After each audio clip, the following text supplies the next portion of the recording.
마태복음 5장 3절에서 10절까지 말씀입니다.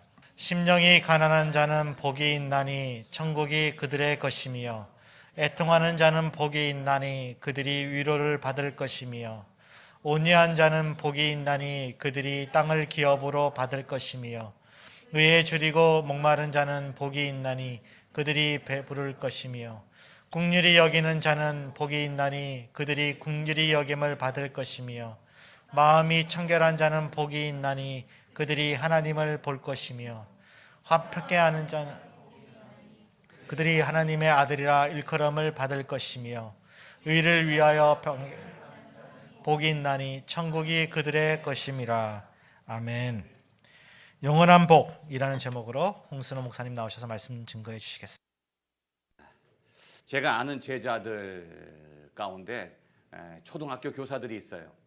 그 교사들이 모여서 토기장의 교회라고 하는, 아마 인터넷 쳐보시면 나올 거예요. 거기 가서 제가 이제 집회도 인도했는데, 초등학교 교사들이 은혜 받아서 교회를 만드는 거예요. 그리고 거기서 또 신학교 대학원에서 또 이제 공부를 하고 목사 안수 받은 교사도 있고, 제가 거기 가서 이제 말씀을 전하고 이제 끝나고 말씀을 나누는데 그분들의 간증을 듣게 됐어요. 그 초등학교 때부터 그 문제 학생들이 많이 있다는 거예요. 정서적으로 불안정한 학생들도 있고, 그 폭력을 행사하는 어린아이들 어릴 때부터 아이들이 욕을 배우는 거예요. 요즘에 이게 욕 문화예요. 욕을 하지 못하면 왕따가 된다는 거예요. 할 수 없이 욕을 해야 돼, 아이들이. 초등학교 때부터. 그리고 초등학교 때부터 그 악플을 배우는 거예요, 악플. 그 아이들을 선동해서 그 요즘에 그 인터넷상에 악플을 다는 사람들이 청년들이 아니라 초등학교 아이들이 많이 악플을 많이 다는 거예요. 그런 문화 속에 젖어서 아이들이 살다 보니까 정서적으로 너무 불안정한 거예요. 이게 어디 가서 상담을 받고 정신치료를 해도 치료가 안 돼. 문제아가 되는 거죠. 그런 아이들을 선생님들이 모아놓고 뭘 하느냐 하면 성경 통독을 하는 거예요. 하루 이틀 모아놓고, 그 가운데는 기독교 신자가 아닌 아이들도 있어요. 불교 신자들도 있단 말이죠. 그런데 그 선생님들은 사랑하는 마음으로 다 모아놓고 방과 후에 성경 통독을 시키는 거예요.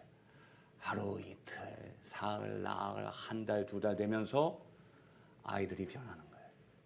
아이들이 변하는 거예요. 성격이 바뀌어져요. 기적이 일어나는 거예요. 그래서 부모님들이 깜짝 놀래. 우리 아이가 달라졌어요. 뭐 옛날 프로그램 보니까 뭐 우리 아빠가 달라졌다는데, 아빠만 달라져서 되는 게 아니에요. 아이들도 변해야 돼. 놀라운 기적을 경험하고 그 불교 신자인 부모들이 예수를 믿기 시작하는 거예요. 여러분, 이 성경 통독, 이게 기가 막히게 아주 귀한 거예요.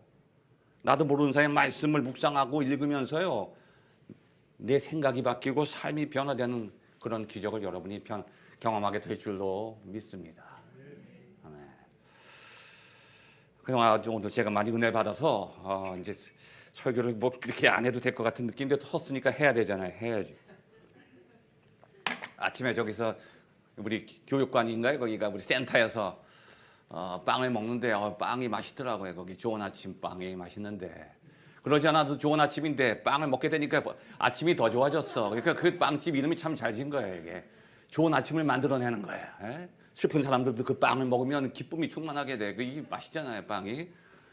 하나 먹었는데 자꾸 나와서 마지막에 먹은 빵이, 그게 무슨 빵인지, 이게 호떡같이 생겼는데, 호떡 같은데 이게 겉은 치즈가 발라져서 구운 거야. 이게 겉은 고소한 치즈고 안은 크림 치즈야, 달콤한 치즈.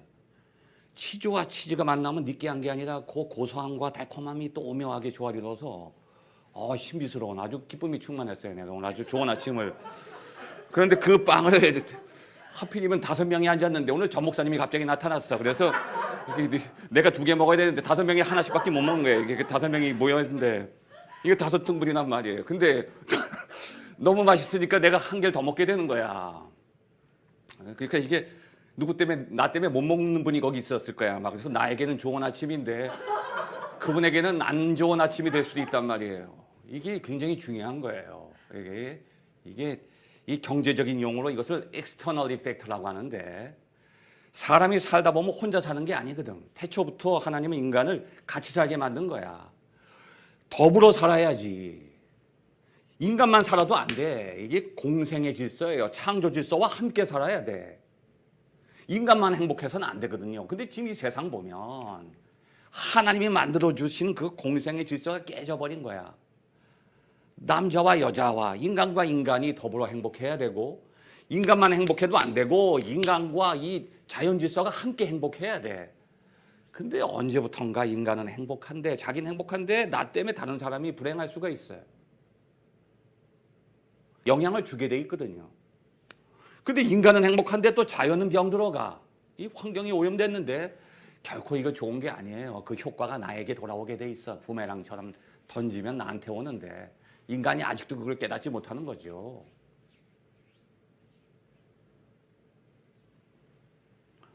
빵 조각이 5개 있는데 5명 있으면 1개만 먹어야 돼요. 근데 더 먹고 싶어서 한 사람이 더 먹으면 그 사람은 행복한데 그것 때문에 다른 사람이 불행할 수가 있어요. 과연 그것이 행복인가?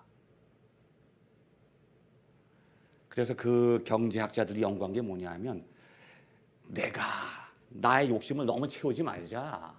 끝없이 채우다 보면 반드시 내 욕심 때문에 피해를 보는 사람들이 생긴다. 이것을 파레토의 적정이라고 그래요. 남에게 피해 안 주는 한 내가 만족하고 행복을 추구하고 욕망을 추구하는 건 좋은데 거기서 더 욕심 부리면 그것 때문에 남들이 피해 본다. 요즘에 이 코로나 시대에 참 살기 힘든데 백화점의 매출이 코로나 이전보다 더 올라가요. 비싼 것들에 대한 소비가 점점 늘어나는 거예요. 이게 보복 소비라고 하는데 돈 가진 사람들은 전혀 코로나의 피해를 안 보는 거야.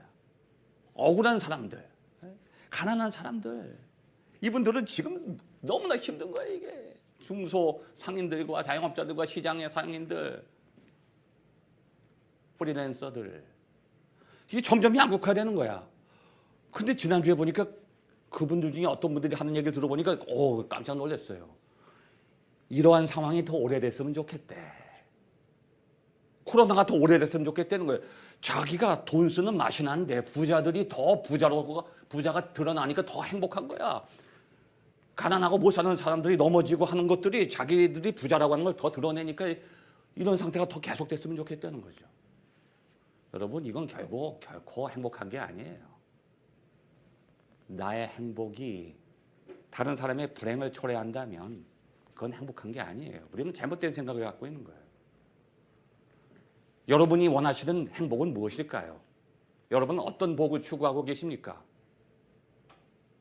오늘 본문에 보면 주님께서 우리에게 말씀하시는 복은 우리가 생각하는 복과 조금 다른 것 같이 느껴져요. 저는 사람들 보면 누구나 다 복을 원하죠. 근데 두 종류의 사람이 있어요. 복을 쫓아가는 사람이 있고 복이 쫓아오는 사람이 있어요. 그 복이라는 게 그게 그렇게 마음대로 되는 게 아니에요. 원한다고 되는 게 아니에요. 정반대야. 내가 원하는 복은 이루어지지 않고 원치 않는 다른 것들, 불행이 나를 찾아올 때가 많이 있잖아요. 근데 오늘 본문에 보면 우리가 생각하는 복과 전혀 다른 복을 우리에게 말씀하고 계시는 거예요. 심령이 가난한 자는 복이 있나니? 애통하는 자는 복이 있나니? 의에 줄이고 목마른 자. 여러분, 그런 복을 한번 생각해 보셨어요? 저는 심령이 가난하다. 이거 참 어떤 본문에 보면 심령자가 빠져 있어. 가난한 자는 복이 있나니? 여러분, 가난한 게 복입니까? 어떻게 가난한 게 복이 되겠어요? 어떻게 애통하는 게 복이 되겠어요? 애통한다고 하는 것은 내가 괴롭고 슬플 때 애통하게 되지요. 어떻게 편안하고 행복할 때 애통하게 되겠어요? 근데 보니까 그게 복이 되는 거예요. 의에 줄이고 목마른 자는 복이 있다. 핍박을 받는 자는 복이 있다. 저는 이러한 복은 별로 달갑지가 않아요. 근데 예수님께서는 우리에게 그러한 복을 말씀하시는 거예요. 내가 원하는 복이 있고요. 주님께서 원하시는 복이 있어요. 이거 잘 구별해야 돼요. 우리는 우리도 모르게 내가 좋은 건 참 선한 것이라고 생각하고 내가 싫어하는 것은 나쁘다고 생각해 악하다고. 선과 악을 내가 결정하거든. 근데 가만히 보면 정반대일 수도 있어요. 제가 3, 4년 전에 우리 전 목사님이 소개해서 저 하얼빈에 갔어요. 나 잘 가보라고 그래서 갔는데 얼떨결에 갔는데 너무 추운 거야.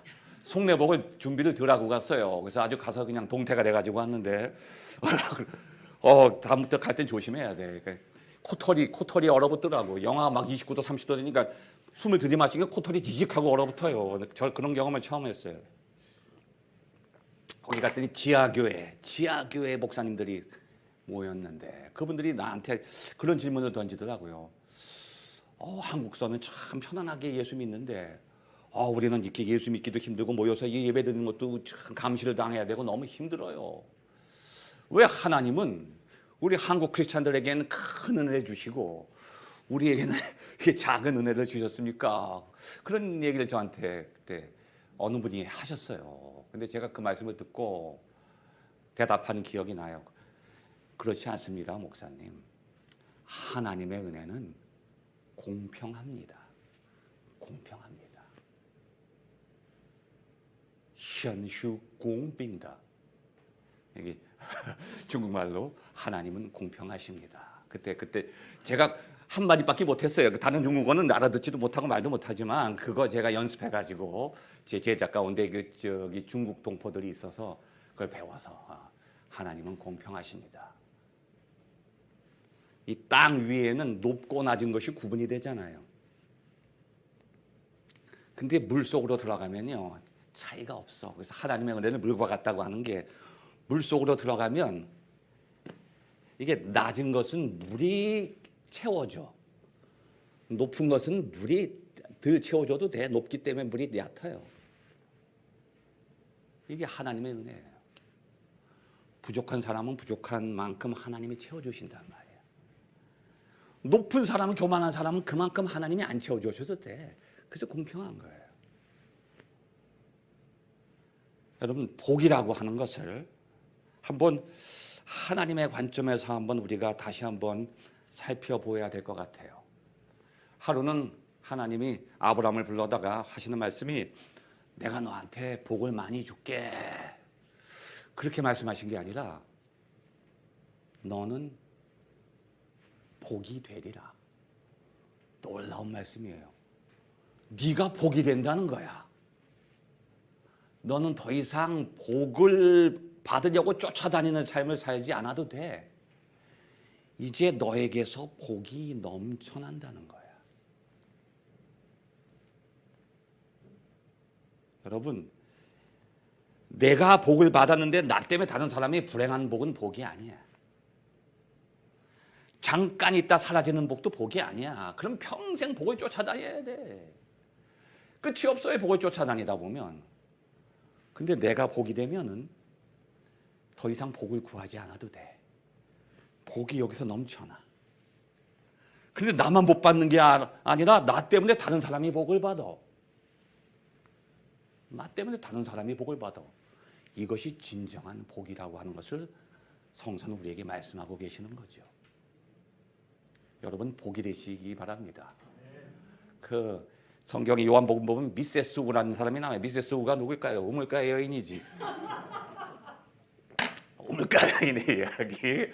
이 여인이 그날도 뜨거운 시간에 물을 길러 가다가 예수님 만나더니 물동이를 집어던지잖아요. 더 이상 물을 길러 다닐 필요가 없다는 얘기야. 물이 솟아나는 거야 이게. 그걸 저는 잘 몰랐어요. 이 복이 이런 내용을 몰랐다가 최근에 깨닫게 된 거예요. 제가 학교 다닐 때 우리 선생님이 저한테 하신 말씀이 야 순원아 너 두레박이 되지 말고 너 파운틴이 돼야 돼. 나 무슨 얘기인지 모르겠어. 두레박이 되지 말고 파운틴이 돼. 파운틴 샘물이 되란 말이야. 왜 너 자꾸 물을 퍼올려 다니니? 너 언제까지 나한테 배울래? 네 안에서 지식과 지혜가 넘쳐나야지 나한테 매일 물동에다 내 지식 채우려 다니려 그러지 말라는 거예요. 나한테 배우려 쫓아다니지 말고 네 스스로 한번 샘물이 되어봐. 저는 그 말씀을 잊을 수가 없어요. 여러분. 하나님의 자녀들은요 복을 구하는 인생이 아니란 말이에요. 여러분에게서 복이 솟아난단 말이에요. 여러분 때문에 여러분 가정이 복을 받게 되는 거야. 여러분 때문에 여러분 교회가 복을 받게 되는 거예요. 이게 가는 곳마다 복을 전해주는 아브라함과 같은 삶이 되시기를 간절히 축원합니다. 그런 삶을 살려면 어떻게 되느냐? 오늘 이 말씀대로 하면 되는 거예요. 하나님이 우리에게 하나님의 복을 전해주시는 게 바로 오늘 본문의 말씀이에요. 오늘 우리 아무래도 이게 왕 목사님이 저하고 이 영이 잘 통하시는 것 같아요. 아까 시작할 때 복 있는 사람은 하면서 시작하시더라고요. 깜짝 놀랐어요, 저는. 시편 1편, 복 있는 사람은. 시편 1편에 짝이 되는 말씀이 바로 요 마태복음 5장이란 말이에요. 한 짝이에요, 여기 한 쌍. 한글 성경에는 심령이 가난한 자는 복이 있나니. 그러니까 우리는 자꾸 그 인과론적인 사고를 하는 거예요. 뭘 하면 이렇게 된다. 어떻게 하면 이런 복을 받고 저렇게 하면 저런 복을 받는다. 자꾸 이게 시간적으로 이걸 인과론적으로 생각한단 말이에요. 아, 심령이 가난한 사람은 어떤 복을 받는구나. 하나님 나라를 유업으로 받는구나. 그럼 내가 하나님 나라를 받으려면 이렇게 살아야 되는구나. 자꾸 인간론적으로 생각하는데 이 본문을 보면 이게 도치돼 있어요. 여러분, 도치라고 하는 것은 어떤 것을 강조하기 위해서 예수님께서 진실로 할 때도 강조하는 것이지만 순서를 바꿀 때도 이거 강조하는 거죠. 어떻게 나와 있냐면 마카리오이, 호이, 프토코이, 앤 프노이마티. 마카리오이. 본문에는 단수잖아요. 그런데요, 그 원문에는 복수예요. 이 복이라는 게 자기 혼자 누리는 게 아니라 다 함께 누린다는 거야. 그러니까 복 있는 사람은이 아니라 복이 있는 사람들은, 그러니까 심령이 가난한 사람들은 복이 있다가 아니라 복 있는 사람들은 심령이 가난한 사람들이다. 이게 무슨 뜻인가 하면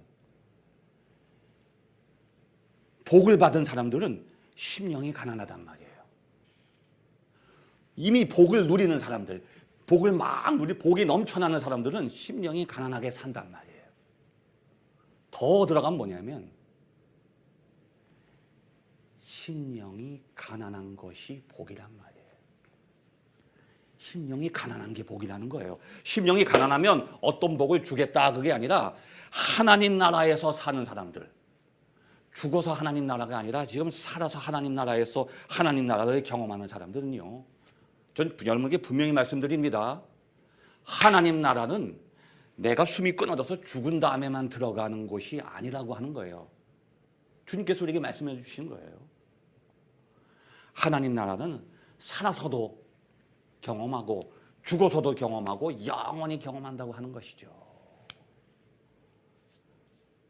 나중에 여러분 이제 죽어서 이제 육체적인 죽음을 경험해서 이제 천국문 앞에 들어가게 되실 거예요. 아마 앞에 누가 서 있겠어요? 미스터 베드로가 서 있는 거예요. 베드로가 열쇠 갖고 있잖아요. 여기 성경에 보면 열쇠 준다고 그랬죠. 천국에 열쇠 주니까 지금도 잘 오해해갖고 교황님하고 그 신부님들, 그 캐토릭에서는 베드로가 열쇠 들고 있는 줄 알아요. 그 베드로가 문을 따줘야 돼요. 안 따주면 못 들어간다는 거예요. 예수님께 들어와 해도 베드로가 문을 열어줘야 된다는 거죠. 그 열쇠 누구 갖고 있어요? 교황이 갖고 있다는 거예요. 교황의 힘이 생기는 거예요. 착각입니다. 베드로만 열쇠 갖고 있는 게 아니에요. 그 열쇠를 여러분도 갖고 있어요. 그 열쇠가 뭐냐? 주는 그리스도시요 살아계신 하나님의 아들이라고 그 믿음의 고백을 하는 사람들은 다 열쇠 들고 있는 거예요. 믿음의 열쇠야. 그 믿음으로 열고 들어가는 거란 말이죠. 그런데 천국에 들어갔는데 보니까 모세도 있고 엘리야도 보이는데 저쪽에 보면 저분이 누군가요? 저분이 바로 예수님이야. 가서 인사드려. 그래서 예수님 처음 뵙겠습니다. 그런 경험은 하지 않을 거예요. 이 세상에 살면서 주님을 만난 사람이 거기서도 만나는 거지. 이 세상 사는데 주님이 누군지도 모르고 살다가 얼떨결에 믿습니다 해서 천국 들어가는 그런 경험은 하지 않을 거예요, 여러분. 그래서 주님께서는 우리에게 말씀하시는 거예요. 너희들 이 세상에서 하나님 나라를 경험하게 될 거야. 이 세상에서 하나님 나라를 경험하게 되는 거예요. 그 사람들은 어떤 사람이냐? 심령이 가난하다는 거지. 가난하다. 그 가난하다고 하는 말은 푸토코스라고 하는 말인데 그 말이 무슨 말인고 하면 오늘 좀 시간 조절을 해야 돼. 잘못하면 식사 시간을 놓칠 수가 있어요. 아까도 내가 아침에 얘기했죠. 제가 설교를 조금 길게 하면 저는 행복할 수가 있어요. 그런데 여러분의 식사 시간이 연장되면 배고픔이 깊어진단 말이 고통을 줄 수도 있지. 이게 같이 가야 되는 거예요. 이게 기쁨이. 자, 그래서 이 가난하다고 하는 말이 뭐가 없어서 가난하다는 뜻이 아니야. 한문에 보면 오늘 내가 칠판이 있으면 지금 쓰면 좋은데 제가 미처 이 칠판을 준비를 못했어요. 가난할 빈이 있고 허란 말이 있어. 이 빈이라고 하는 말은 뭐냐면 조개 패자가 있어요. 옛날엔 그 화폐가 조개를 가지고 원시 시대 땐 조개를 갖고 화폐를 썼어요. 그 지나면 또 이제 조개도 이게 화폐를 안 썼지만 그 경험이 남아 있어서 막 장롱에다 조개를 박아버리잖아요. 조개장. 그게 뭐지? 그런 게 그만큼 조개가 같이 있었어요. 근데 조개 위에 나눌 뿐자니까 조개 껍데기를 나눈다는 거야. 이게 가난한 거지. 가난할 빈자. 조개가 없어서 가난한 거예요. 근데 이 허라고 하는 말은 또 달라요. 그러니까 여기서 심령이 가난하다고 하는 것은 빈심이 아니야. 빈심. 빈심은 뭐가 없어서 가난한 거예요. 근데 여기서 말하는 가난은 푸토코스는 허심이에요. 허심. 우리 허심탄회하게 한번 이야기해보자. 이 허라고 하는 건 이따가 여러분이 한 12시 반 되면 허기를 느끼잖아요. 이 속에. 그러니까 위장 속에 아무것도 없는 게 아니야. 그거는 빈 위지. 위가 빈한 거예요. 근데 허기가 있다고 쓰는 건 뭐냐? 허기라는 건 뭐냐면 그 속에 기가 가득 차 있는 거야. 그래서 음식을 소화할 수 있는 힘이 충만해. 무슨 얘기인지 알겠죠? 기가 있는 거지 속이 빈 게 아니에요. 그러니까 이 심령이 가난하다는 것은 속이 텅 비었다는 얘기가 아니에요. 그 안에 무엇이 꽉 차 있는 거예요. 무엇이 차 있느냐? 하나님을 향한 사랑과 열정이 충만한 거예요. 이게 바로 심령이 가난한 거예요. 그러니까 심령이 가난한 사람은요, 하나님을 사모하는 그 마음이 충만한 거야. 다른 모든 욕심을 내려놓은 거예요. 이게 바로 푸토코스예요. 내 안의 마음속에 다른 모든 생각과 욕심은 다 사라졌어. 그 안에 하나님을 향한 사랑과 열정으로 충만해 있어. 그 사람은 하나님 나라에 들어간다는 거예요. 천국이 그들의 것임이라는 거예요. 그 다음에 애통하는 자의 복이 있어요. 그런데 참 신기한 게요. 시편 1편과 연결돼요. 시편 1편에도 보면 복 있는 사람은, 산상조기에도 보면 복 있는 사람들은 어떤 사람이냐? 심령이 가난한 사람이다. 두 번째 애통하는 자는 누구냐면 슬퍼하는 거예요. 슬퍼한다. 여러분 슬퍼하는 게 좋으세요? 지난주 제가 나사로 설교 지난주에 나사로 부활 얘기했었잖아요. 예수님이 나사로가 죽었다니까 우시는 거야. 처음으로 사람 앞에서 우시는 분이 아닌데 얼마나 참 불쌍했으면 우시는데 예수님은 사람 앞에서 안 울어. 하나님 앞에서만 우는 거예요. 사람 앞에서 우는 건요, 자기 욕심 때문에 우는 거예요. 시험에 떨어져서 울고 돈 잃어버려서 울고 몸이 아파서 울고 그런 애통함을 말하는 게 아니에요. 하나님 앞에서는 자신의 죄 때문에 애통하는 거예요. 여러분 요즘에 눈물이 말랐단 말이에요. 부모님이 죽어도 안 울어. 가족이 슬퍼. 너무 이기적인 사람들이 눈물이 말라버렸어. 근데 자기 욕심 때문에 날마다 울지. 하나님 앞에서 날마다 울어야 돼. 하나님 앞에서 애통하는 사람은 복이 있단 말이에요. 왜? 저들이 위로를 받을 것이며 하나님께서 위로해 주신단 말이에요. 이 위로한다고 하는 말이 히라보로 파라클레오. 클레오는 뭐냐면 울부짖는 거예요. 하나님. 그런데 내가 막 하나님 울부짖는데 나보다 더 큰 소리로 울부짖는 소리가 들려. 보니까 성령께서 말할 수 없는 탄식으로 하나님 앞에 나를 위해서 또 울부짖고 계시는 거야. 로마서 8장에 보면 우리가 마땅히 빌 바를 알지 못하나 성령께서 말할 수 없는 탄식으로. 놀라운 이야기. 저도 우리 저 정영기 목사님도 원목으로 계시지만 병원에 많이 방문해요. 어떨 때는 암사기야. 그럼 어떻게 해 이거? 가서 무슨 예배를 드려요? 기도도 안 나와. 이게 위로가 안 돼. 그냥 하나님께서 불쌍히 여겨주시고 위로해 주실 겁니다 하는데 내 말이 그 사람에게 귀에 안 들어가더라고. 자긴 지금 진통제 맞아서 이게 항암 진통도 안 돼 이거. 몰핀을 맞아도 통증이 안 가시려서 고통스러웠는데 제가 가서 무슨 위로를 해주겠어요. 기도해도 마음속에 그 사람이 와닿지 않지. 좋아지실 겁니다. 말로만 할 수는 없잖아 제가. 그때는 제가 난감해요. 난감해. 근데 제가 이게 심장 이게 나빠져서 이제 중환자실에 들어가서 저도 이제 생사의 고비에 있는데 제가 한 이틀 정도 돼서 이제 중환자실에서 일반 병실로 옮겨가기 직전에 저처럼 스텐트 박은 사람 옆에 딱 누워 있는 거예요. 이 사람은 공포에 질려 있는 거야. 이러다가 제가 중환자실에서 못 나가면 어떡하죠? 막 그럴 때 제가 내가 한 이틀 있어 보니까요. 당신도 하루 지나면 혈압이 정상이 되고요. 한 이틀 지나면 일반 병실로 갈 거예요. 나도 모르게 내가 위로하게 되더라고. 그러니까 나는 스텐트 선배지 스텐트 후배야. 그러니까 이 사람이 내 말 듣더니 얼굴이 훤해지는 거야. 이게 위로구나. 암 3기 환자에게는 4기 선배가 조금만 참으세요. 지금은 좀 힘들어도요. 며칠 지나면 진통제 맞으면 나아질 거예요. 의사의 말보다 옆에 누워있는 그 자기보다 더 고통스러워하는 그 환자가 이 사람에게는 위로가 되는 거예요. 저는 그때 이 말씀의 의미를 그때 깨우쳤어요. 우리가 죄 가운데 고난당할 때 그 십자가에서 고통당하는 예수님의 그 고통이 우리에게 위로가 되는 거예요. 목사님의 말씀보다 옆에 있는 환자의 위로가 된단 말이에요. 그래서 하나님께서는 우리를 위로하실 때 괜찮아 걱정 마 고통을 없애줄게 그렇게 위로하시는 게 아니라 내가 하나님 앞에 막 애통하며 울부짖을 때 옆에서 함께 울부짖어 주신단 말이에요. 이게 위로한단 말이에요. 히라보로 위로한다는 말이 내가 아플 때 저 위에서 안 아플 거야 위로하시는 게 아니라 나와 함께 아파하신다는 거예요.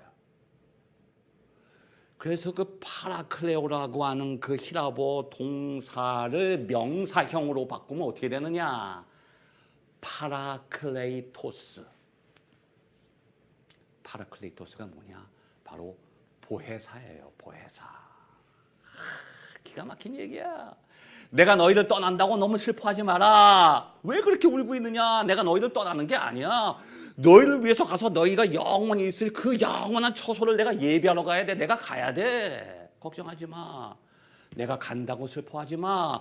더 가까이 있어줄게. 내가 눈에 안 보인다고 슬퍼하지 마라. 내가 또 다른 보혜사를 너희에게 주리니. 얼마 성령께서 우리 옆에 계신단 말이에요. 영원히 우리의 위로자가 되어주신단 말이에요. 성령은 위로의 영이야. 여러분이 슬플 때 슬퍼하지 마. 외롭지 않아. 성령께서 더 슬퍼하시는 거예요. 옆에서. 이게 기가 막힌 얘기예요. 여러분. 애통하는 자는 복이 있단 말이야. 하나님 앞에 울부짖을 때 나 홀로 울부짖는 게 아니야. 성령께서 말할 수 없는 탄식으로 내 옆에서 함께 울부짖어 주신단 말이에요. 이게 바로 보혜사란 말이 우리말로 변호사예요. 지금은 돈 받고 변호하지만 로마 시대 때는 변호사가 따로 없어. 개똥이가 살인죄를 졌단 말이야. 그래 개똥아, 너 제일 친한 중국 친구가 누구니? 저 소똥이라고 있어요. 소똥이 불러와. 소똥이 옆에 세우는 거야. 너 소똥아, 개똥이하고 제일 친해? 그럼 네가 개똥이 위해서 변호해. 그 대신 말 잘못하면 너 둘 다 같이 감옥에 갇히는 거야. 그 죄인과 함께 운명을 같이 하는 거예요. 그 변호사가, 보혜사가. 알겠죠? 이게 진정한 위로야. 주님이 나와 함께 여기 해주신다는 거죠. 임마누엘.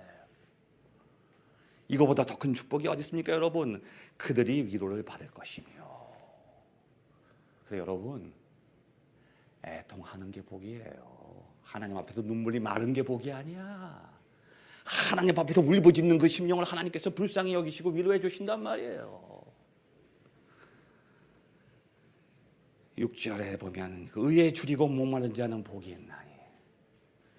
의에 줄이고 목마른 거야. 왜 그럴까요, 여러분?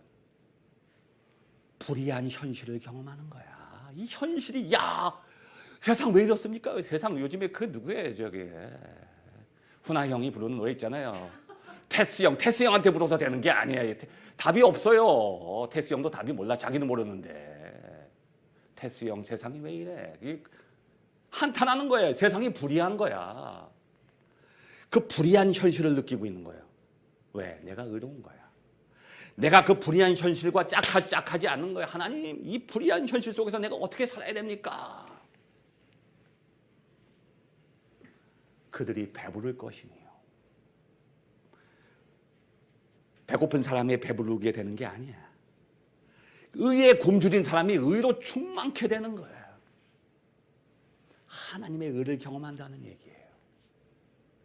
이 불의한 현실 속에서 불의한 현실에 물들지 않고 그것에서 멀어져서 하나님을 부르는 사람은 하나님의 의가 그를 배부르게 해주신단 말이에요. 할렐루야.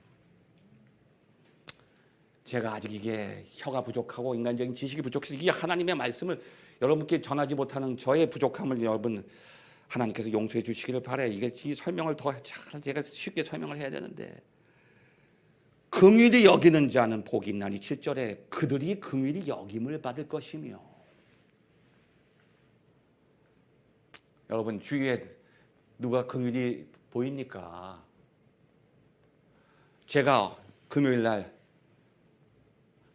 그 웨슬리 영성 수련 학생들 모아놓고 영성 훈련을 하는데, 너 여기 신학교 왜 왔니? 그러니까 저는요 소명의식도 없어요. 어떤 여학생이 그러니까 저는요 이게 목사가 되려고 온 것도 아니고요, 그냥 마음속에요 사람들을 보면요 자꾸 돌봐주고 싶고요 불쌍한 마음이 들어요. 그래서 진짜 이 마음이 내가 원래 착해서 성격이 좋아서 이런 마음이 드는 건지, 아니면 하나님이 이런 마음을 주셔서 나를 쓰시기 위해서 부르시는 건지를 구별이 안 가서 신학교에 왔어요. 그거 참 좋다. 다른 사람을 불쌍히 여기고 돌봐주고 싶은 마음이 있는 거야. 하나님이 주신 마음이야 이거. 너에게 소명을 주신 거야. 너 참 행복하다. 그랬어요 내가. 이 긍휼히 여긴다고 하는 건 참 귀한 거예요. 왜? 긍휼히 여김을 받은 사람이 긍휼히 여길 수가 있어. 이게 용서받은 사람이 용서할 수 있는 거예요. 여러분 저는요 저 자신을 용서 못해요. 제 자신이 미울 때가 한두 번이 아니야. 제가 볼 때 저도 이해가 안 가. 내가 왜 이랬을까? 내가 왜 가족에게 이랬을까? 내 어머니에게 왜, 부모님께 왜 이랬을까? 평생 그 죄책감이 제 안에 있어. 제 자신을 용서 못해 나는.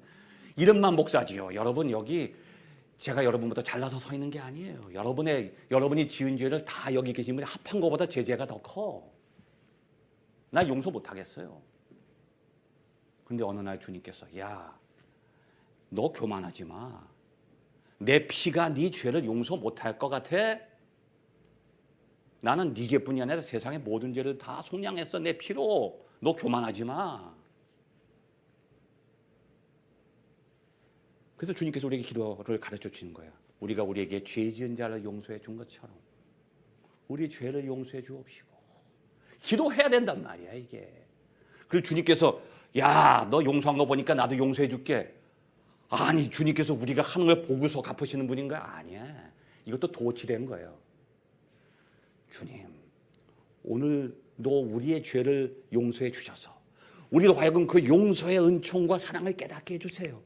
그래서 이웃을 매일 미워하고 용서하지 못하는 저희들도 이웃을 용서하면서 살게 해주세요. 여러분 용서받은 사람만이 용서할 수 있어요. 자기도 용서 못하는 사람이 누굴 용서해? 만일 우리가 누구를 용서할 수 있다면 우리가 주님의 용서의 은총을 경험한 거예요. 이 놀라운 복입니다 여러분. 그래서 긍휼히 여기는 게 복이에요 여러분. 남에게 뭐 이익을 추구하는 게 복이 아니라 남을 불쌍히 여겨주는 게 축복입니다. 이 축복을 여러분 누리게 되시기를 바랍니다. 할렐루야. 마음이 청결한 자는 복이 있나니. 마음이 깨끗한 사람은 복이 있다는 거예요. 한번 여러분 마음을 들여다보세요. 욕심으로 가득 차 있어요. 그 욕심을 내려놔야 돼. 욕심을 내려놔야 돼. 그게 바로 4절과 5절과 연결되어 있어요. 온유한 자는 복이 있나니. 제가 일부러 건너뛴 게 아니라 이것과 연결되어 있는 거예요. 이 온유하다고 하는 것과 마음이 청결하는 게 무슨 뜻인가 하면 빌립보서 2장 5절. 자기를 비우는 거예요. 지금 우리 안에 우리가 너무 꽉 차 있어. 그 하덕규 노래, 조성모 노래 있잖아요. 조성모 노래. 내 안엔 내가 너무도 많아. 당신의 쉴 곳 없네. 이게 사실은 이게 하나님을 향한 찬양인데 이게 대중가요가 돼버렸어. 가시나무새. 내 안엔 내가 너무도 많아. 당신의 쉴 곳 없네. 예수님께서 여우도 굴이 있고 새들도 둥지가 있는데 인자는 머리 둘 곳이 없어. 예수님이 갈 데가 없어. 우리 안에 우리가 꽉 차 있어. 날마다 문을 두들기는데 안 열어줘. 너희들이 문을 열면 나는 너와 더불어 먹고 너는 나와 더불어 먹고 마시리라. 우리가 주님을 만나기 전에 제일 먼저 해야 될 것은 우리 안을 비워야 돼. 내려놔야 돼. 이게 바로 빌립보서 2장 5절에 나오는 자기를 비우는 거예요. 주님께서도 자기를 비우셨단 말이에요. 우리가 먼저 우리 자신을 비울 때 온유한 자에게 주어지는 복, 땅을 기업으로 받고 마음이 청결한 자 하나님을 보게 된단 말이에요.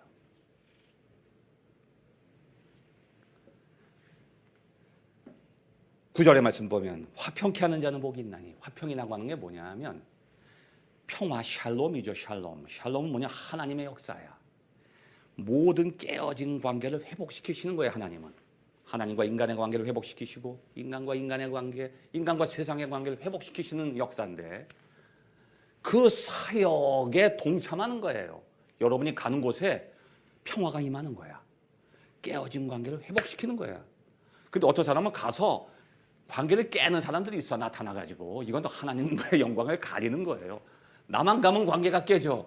이건 안 돼. 이거 평화의 사도가 아니에요. 이건 사탄의 사도지. 근데 여러분이 가는 곳마다 관계가 회복이 돼. 이게 바로 하나님의 역사야. 이게 바로 화평케 하는 자예요. 그럼 어떻게 되냐? 저 사람은 하나님의 아들이란 말이에요. 하나님이 하시는 일에 동참하는 거야. 하나님의 아들이 되는 거죠. 이제 마지막. 이게 지금 너는 심령이 가난하고 너는 온유하고 복이 나눠지는 게 아니라 이게 다 하나의 복이에요. 전체적인 하나의 복. 그 결론이 뭐냐? 의를 위하여 박해를 받은 자는 복이 있나니. 이렇게 3절부터 쭉 이러한 복을 누리는 사람은 공통적으로 어떤 복을 누리게 되느냐? 의를 위해서 박해를 받게 돼. 여러분, 의로운 것에 고난이 있어요. 여러분이 하나님의 일을 하려고 하기 때문에 고난을 받는 거야. 이 말을 한번 이번 여름에 제가 여러분께 경험시켜 드릴게요. 여름철 이제 7, 8월 되면 요즘에 코로나 때문에 이게 잘 될지 모르겠지만 저기 경상도 가면 동강이라고 있어요. 동강에 가면 래프팅이 해보신 분 아실 거예요. 거기서 래프팅을 한단 말이야. 쭉 구명조끼 입고 그 보드 타고 쭉 내려오는 거예요. 신나죠? 내려올 때는 신나요. 근데 그 물살을 한번 거슬려서 올라가 보십시오. 나를 지금까지 편안하게 받쳐줬던 그 물결이 나를 거스리는 물결이 돼. 예수를 믿는다고 하는 것은 세상을 향하는 게 아니라 하나님을 향하는 거예요. 내가 하나님을 향하기 전에는 다 경험하셨을 거야. 세상의 모든 것들이 나를 얼마나 편안하게 해주는데 내 등을 받쳐줘 편안하게 슉. 근데 갑자기 내가 하나님을 향하는 순간 지금까지 나를 그렇게 편안하게 해줬던 세상의 모든 것들이 나를 거스르게 돼. 내 남편이 내 아내가 내가 가는 길을 막는 사람이 될 수도 있어. 내 가정이, 내 학교가, 내 직장이, 나의 모든 삶의 조건들이 지금까지 나를 편안하게 해서 내가 편안함을 느끼고 고통을 못 느꼈는데 내가 하나님을 향하는 순간 다 부딪히게 된단 말이에요. 왜냐하면 예수님께서 시험을 받으셨기 때문에 그리스도인들도 시험을 받게 되는 거야. 고난이 다가온다는 거죠. 그게 나 때문에 받는 고난이 아니야. 내가 그리스도의 길을 가기 때문에 받는 고난이죠. 그래서 의 때문에 박해를 받는 자는 복이 있다는 거예요. 왜냐하면 천국이 그들에게 주어져 있다고 하는 것이죠. 여러분, 이게 인간의 눈으로 볼 때는 정말 거리끼는 거예요. 이 복의 길이. 그러나 여러분이 진정으로 그리스도인이 되면은 반드시 이 복을 경험하게 되어 있어요. 이 복이 여러분에게 늘 체험되기를 바랍니다. 시편 1편의 말씀처럼 말씀을 사모하는 것이 복이에요. 왜냐하면 그것이 가장 귀한 것인 것을 깨달았기 때문에. 이 복을 누리게 될 때 세상에서 누리는 복이 멀어지는 것이 아니라 이 복을 통해서 세상의 모든 복을 받게 되는 거예요. 그럼 여러분은 복을 쫓아가는 인생이 아니라 복이 될 줄로 믿습니다. 여러분을 통해서 복이 솟아나고 많은 사람들에게 그 복을 전하는 빛과 소금의 역할을 감당하시는 영원한 복을 누리시는 여러분의 삶이 되시기를 간절히 축원합니다. 기도하겠습니다. 거룩하신 하나님 아버지, 주님께서 원하시는 영원한 축복의 말씀을 저희가 들었사오니 이 말씀이 저희의 삶 가운데 육신을 있게 하여 주시옵시며 주님께서 저희에게 주시는 그 복을 날마다 받아 누리는 축복의 자녀들 될 수 있도록 인도하여 주시옵소서. 주님이 예수 그리스도를 받들어 감사하며 간절히 기도드리옵나이다.